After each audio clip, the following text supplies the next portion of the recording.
Capítulo 27. Tudo parece irromper de uma vez só. A terra explode numa chuva de sujeira e matéria vegetal. Árvores ficam em chamas. Até mesmo o céu se enche de uma luminosidade colorida e fulgurante. Não consigo imaginar por que o céu está sendo bombardeado, até perceber que os idealizadores dos jogos estão soltando fogos de artifício lá em cima, enquanto a destruição real ocorre no solo. Caso não seja uma diversão suficiente assistir à obliteração da arena e dos tributos restantes. Ou talvez para iluminar nossos fins escabrosos.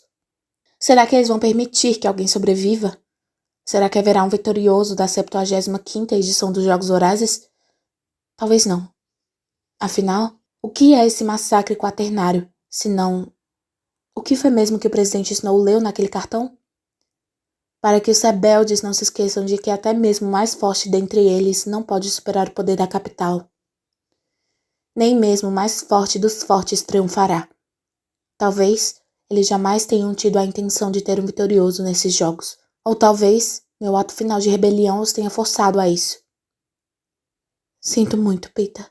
Penso. Sinto muito por não ter tido condições de te salvar. Salvá-lo? É muito mais provável que tenha roubado a última chance que ele tinha de viver ao destruir aquele campo de força. Talvez, se todos nós tivéssemos julgado de acordo com as regras, eles tivessem permitido que ele continuasse vivo. O aerodeslizador se materializa acima de mim sem aviso. Se houvesse silêncio e um todo pousasse perto de mim, eu teria ouvido a selva ficar quieta, e então o chamado do pássaro que precede o surgimento da aeronave da capital. Mas meus ouvidos jamais poderiam distinguir uma coisa tão delicada no meio desse bombardeio. A garra desce da parte inferior, até ficar diretamente sobre a minha cabeça. As garras de metal deslizam sobre o meu corpo. Quero gritar, correr, revidar, mas estou paralisada, indefesa, incapaz de fazer qualquer coisa, além de fervorosamente esperar que a morte me atinja antes que seja obrigada a dar de cara com as figuras sombrias que estão à minha espera lá em cima. Eles não pouparam a minha vida para me dar a coroa de vitoriosa, mas para fazer da minha morte uma cerimônia tão lenta e pública quanto possível. Meus piores tremores são confirmados assim que percebo que o rosto que me recebe no interior do aerodeslizador pertence a Plutarch Heavensbee, chefe dos idealizadores dos jogos. Que bagunça eu fiz nesses lindos jogos, com o astuto tic-tac do relógio e o campo de vitoriosos. Ele sofrerá por seu fracasso. Provavelmente perderá sua vida, mas não antes de me ver punida. Sua mão vem na minha direção, acho que para me bater, mas ele faz algo pior. Com o polegar e o indicador, ele fecha as minhas pálpebras, sentenciando-me à vulnerabilidade da escuridão. Eles podem fazer qualquer coisa comigo agora, eu nem terei condições de ver o que vai acontecer. Meu coração bate com tanta força que o sangue começa a sair por baixo da minha atadura de musgo encharcada. Meus pensamentos se tornam nebulosos. É possível que eu sangre até morrer, antes que eles consigam me ressuscitar. Na minha mente, sussurro um muito obrigada a Joanna Mason, pelo excelente ferimento que infligiu em mim, enquanto perco os sentidos. Quando volto a um estado de semiconsciência, sinto que estou deitada numa mesa coberta por um revestimento. Há uma sensação de tubos furando meu braço esquerdo. Estão tentando me manter viva, porque se eu morrer tranquila e silenciosamente, será uma vitória pessoal. Ainda estou totalmente incapaz de me mover, de abrir as pálpebras, de levantar a cabeça. Mas meu braço direito voltou a ter condições de se mexer um pouco. Ele cai ao lado do meu corpo como uma nadadeira. Não, como alguma coisa com menos vida. Como um porrete.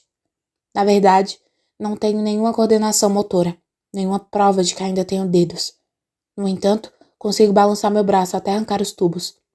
Um bip é acionado, mas não consigo permanecer acordada para descobrir quem ele está convocando. Na próxima vez que volto à tona, minhas mãos estão amarradas à mesa, os tubos de volta ao meu braço. Entretanto, consigo abrir os olhos e erguer a cabeça ligeiramente. Estou numa sala grande, com um teto rebaixado e luz prateada. Há 2 fileiras de camas, uma de frente para a outra. Posso ouvir a respiração que suponho serem de meus companheiros vitoriosos. Bem na minha frente, vejo Beatty com mais ou menos 10 máquinas diferentes ligadas a ele por fios. Deixem a gente morrer! Berro em minha mente. Bato a cabeça com força na mesa e desmaio novamente. Quando finalmente Verdadeiramente, acordo, as restrições já não estão mais lá. Levanto a mão e descubro que tenho dedos que se movem novamente ao meu comando. Sento-me e me seguro na mesa revestida até que a sala entre em foco. Meu braço esquerdo está com curativo, mas os tubos estão soltos ao lado da cama.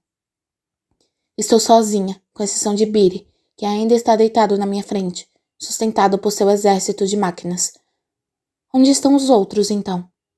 Pita, Fennec, Enobaria e... Mais um, certo. Ou Joanna, ou Chef, ou Brutus ainda estava vivo quando o bombardeio começou. Tenho certeza de que eles vão querer fazer de nós todos um exemplo. Mas para onde foram levados? Será que foram levados do hospital para a prisão? Pita, sussurro. Quero tanto protegê-lo. Ainda estou decidida a isso. Como fracassei em mantê-lo seguro em vida, preciso encontrá-lo, matá-lo agora, antes que a capital escolha os meios agonizantes de sua morte. Deslizo as pernas para fora da mesa e dou uma olhada ao redor em busca de alguma arma. Algumas seringas esterilizadas num saco plástico em cima de uma mesa, ao lado da cama de Billy. Perfeito. Tudo o que preciso é de ar e uma mira perfeita em uma de suas veias. Faço uma pausa por um momento e avalio a possibilidade de matar Billy. Mas se eu fizer isso, os monitores vão começar a soar e eu serei pega antes de chegar em Pita. Faço uma promessa silenciosa de voltar e acabar com ele se puder. Estou nua, exceto por uma camisola, de modo que deslizo a seringa por baixo do curativo que cobre o ferimento em meu braço. Não há guardas na porta. Sem dúvida nenhuma, estou a quilômetros abaixo do centro de treinamento ou em alguma casa-mata da capital, e a possibilidade de fuga é praticamente inexistente. Pouco importa. Não vou fugir, só vou terminar o meu serviço. Percorro sorrateiramente o corredor estreito, em direção a uma porta de metal que está ligeiramente aberta. Alguém está atrás dela. Tiro a seringa e a seguro com força. Espremendo o corpo contra a parede, escuto as vozes lá dentro. As comunicações foram cortadas no 7, 10 e 12, mas o 11 agora está com o controle dos transportes, portanto há pelo menos uma esperança de que consigam tirar alguma comida de lá. Plutarch Heavensby. Eu acho. Embora tenha apenas falado com ele uma vez. Uma voz áspera faz uma pergunta. Não, sinto muito. Não há como levá-los ao 4, mas recebi ordens especiais para que ela seja retirada se possível. É o máximo que posso fazer, Fennec. Fennec. Minha cabeça luta para entender a conversa, para entender o fato de que ela está acontecendo entre Plutarch Heavensby e Fennec. Será que ele está assim tão íntimo da capital a ponto de ter tido seus crimes perdoados? Ou será que ele realmente não fazia a menor ideia das intenções de Billy? Ele resmunga mais alguma coisa. Uma coisa com o peso do desespero. Não seja idiota. Essa é a pior coisa que você poderia fazer. Ela morreria com certeza. Enquanto você estiver vivo, eles a manterão viva, como isca, disse Haymitch. Haymitch! Dou um soco na porta e caio dentro da sala. Haymitch, Plutarch e o Fennec bastante ferido estão sentados ao redor de uma mesa, onde se encontra uma refeição que ninguém come. A luz da manhã é filtrada pelas janelas curvas, e ao longe vejo as copas das árvores que formam a floresta. Nós estamos voando. Terminou de se machucar, queridinha? Disse Haymitch, a irritação visível em sua voz. Mas quando tombo para frente, ele se levanta e me segura pelo punho, equilibrando-me. Ele olha para minha mão. Quer dizer, então, que são você e uma seringa contra a capital. Está vendo? É por isso que ninguém deixa você fazer os planos. Olho fixamente para ele, sem entender o que está querendo dizer. Solta isso. Sinto a pressão aumentar no meu punho direito, até que minha mão é forçada a se abrir e larga a seringa. Ele me senta em uma cadeira perto de Fennec. Plutarch coloca uma tigela de caldo na minha frente. Um pãozinho. Desliza a colher para minha mão. Coma, diz ele, com uma voz muito mais delicada do que a utilizada por Haymitch. Haymitch senta-se bem na minha frente. Katniss, vou explicar o que aconteceu. Não quero que você faça nenhuma pergunta até eu terminar. Está entendido? Balanço a cabeça entorpecidamente. Havia um plano para nos tirar da arena desde o momento em que o massacre quaternário foi anunciado. Os tributos vitoriosos do 3, 4, 6, 7, 8 e 11 tinham graus variáveis de conhecimento acerca disso. Plutarch Evansby é membro, há vários anos, de um grupo secreto que tem por meta destruir o regime da capital. Ele garantiu que o fio estivesse entre as armas. Beatty estava encarregado de fazer um buraco no campo de força. O pão que recebemos na arena era um código para a hora do resgate. O distrito de onde provinha um pão indicava o dia. 3. O número de pãezinhos, a hora. 24. O aerodeslizador pertence ao distrito 13. Bonnie e Twell, as mulheres do distrito 8 que conheci na floresta, tinham razão em relação à sua existência e à sua capacidade de defesa. Estamos atualmente em uma viagem cheia de voltas até o distrito 13. Enquanto isso, a maioria dos distritos em Panem está vivenciando uma rebelião em escala total. Hammett faz uma pausa para ver se estou seguindo a narrativa, ou talvez tenha terminado por hora. É muita coisa para ser apreendida, esse plano muito bem detalhado, do qual eu era uma peça, assim como estava destinada a ser uma peça nos Jogos Vorazes, usada sem consentimento, sem conhecimento. Pelo menos nos Jogos Vorazes eu sabia que estava sendo um joguete. Meus supostos amigos foram bem mais eficientes em esconder os fatos. Você não me contou. Minha voz está tão áspera quanto a de Fennec. Nem você nem Pita foram informados. Não podíamos correr esse risco, disse Plutarch. Eu estava inclusive preocupado com a possibilidade de você mencionar a minha indiscrição com o relógio durante os jogos. Ele pega o relógio de bolso e passa o polegar em cima do cristal, acendendo o tordo. Mas é claro que, no momento em que mostrei isso a você, estava apenas dando uma dica sobre a arena, como mentora. Pensei que isso talvez funcionasse como um primeiro passo no sentido de ganhar a sua confiança. Nunca sonhei que você voltaria a ser tributo. Ainda não entendo por que Pita e eu não fomos informados sobre o plano, digo. Porque assim que o campo de força explodisse, vocês seriam as primeiras pessoas que eles tentariam capturar, e quanto menos vocês soubessem, melhor, disse Hammett. Os primeiros? Por quê?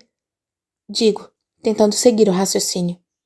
Pela mesma razão que o resto de nós concordou em morrer para manter você viva, disse Fennec. Não, Joanna tentou me matar, digo.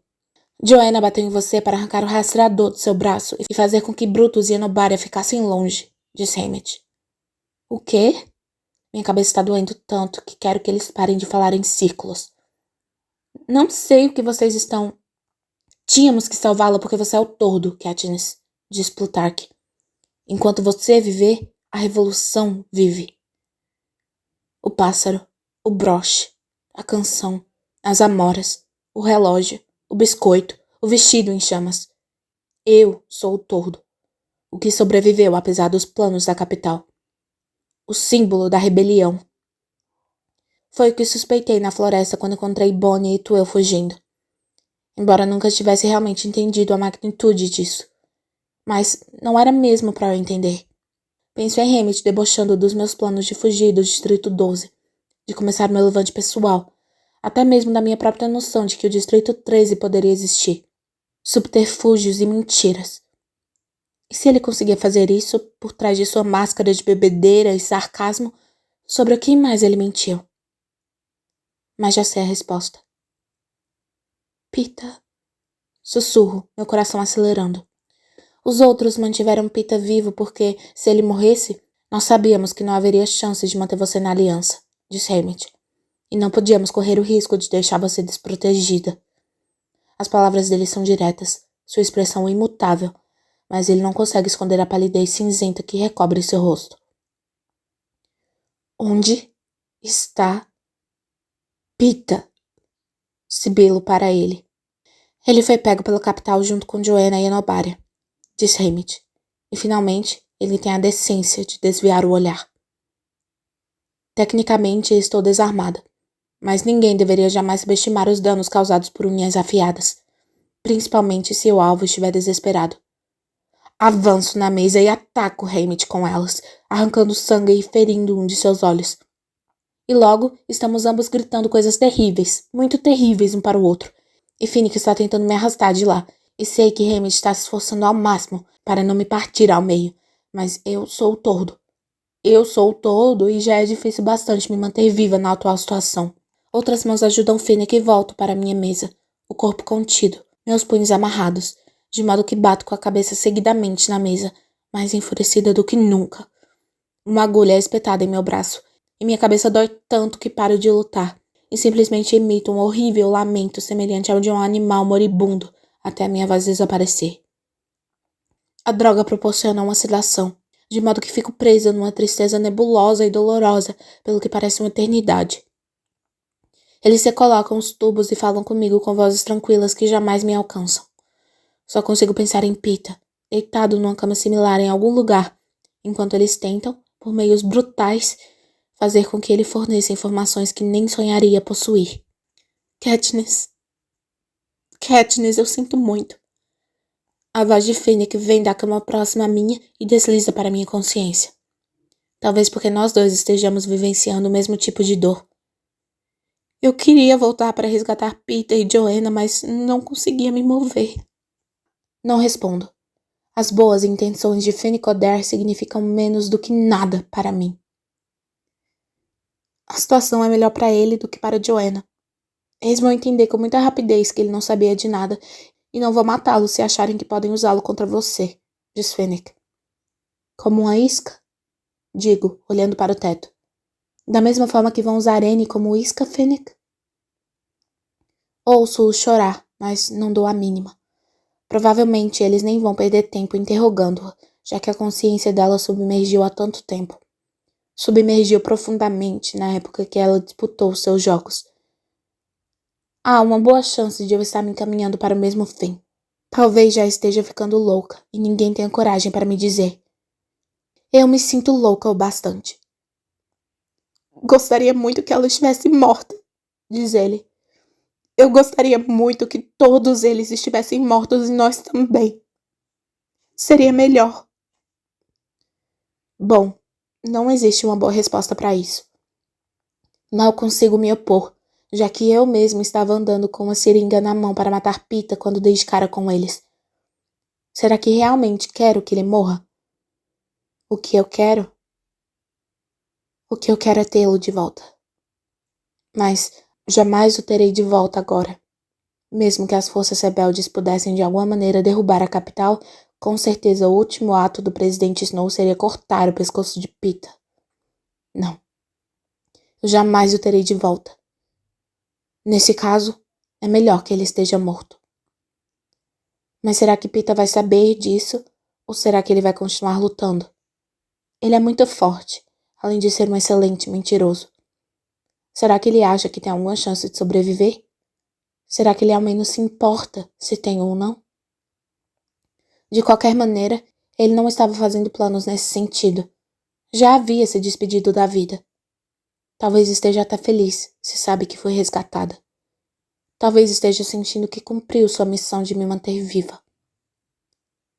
Acho que o odeio ainda mais do que odeio Haymitch.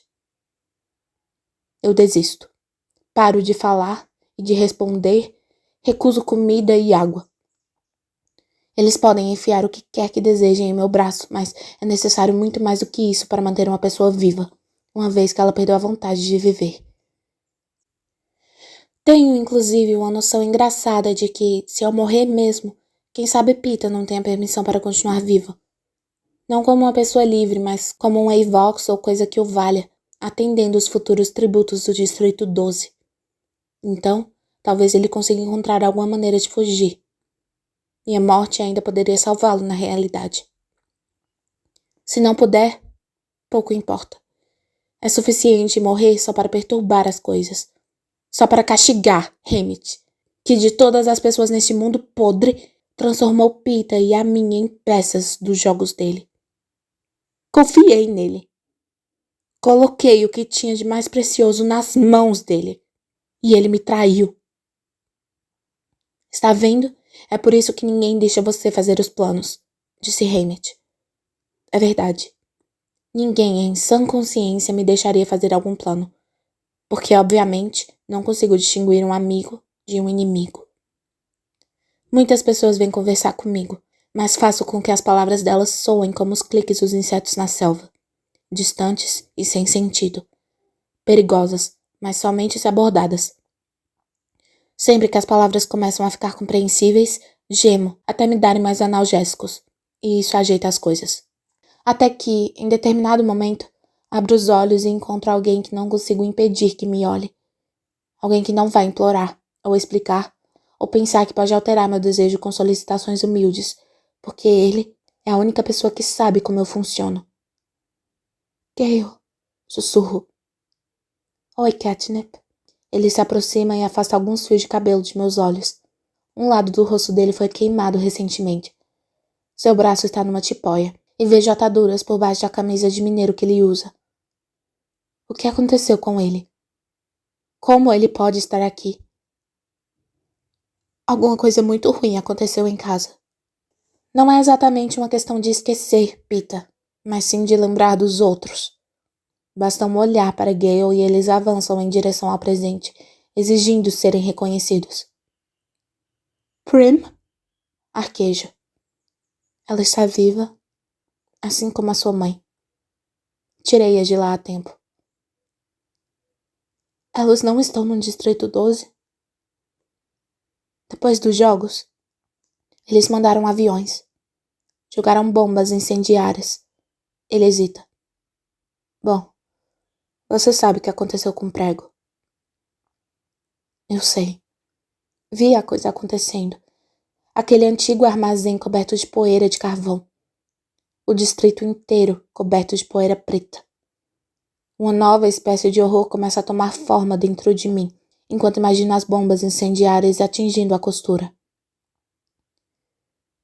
Elas não estão no Distrito 12. Repito, como se pronunciar as palavras pudesse de alguma forma evitar a verdade. Katniss, diz Gale suavemente. Reconheço aquela voz. É a mesma que ele usa para abordar animais feridos, antes de lhes dar o golpe fatal.